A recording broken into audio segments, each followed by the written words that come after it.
จกรรมแจกที่พักช่วงซัมเมอร์ของ Easy FM 102.5 นะคะหลบร้อนไปนอนพักผ่อนหิวใจริมทะเลกันดีกว่า งานนี้ดีเจอ้อนและคณาเดมอนค่ะอาสาเป็นตัวแทนชวนแฟนรายการของ Easy FM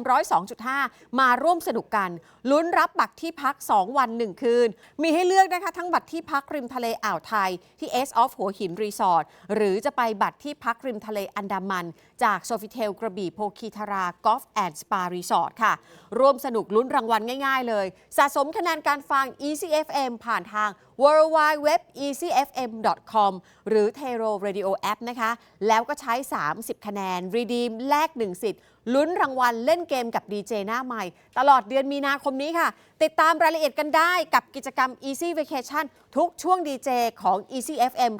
102.5 หรือว่าทาง www.easyfm.com ค่ะ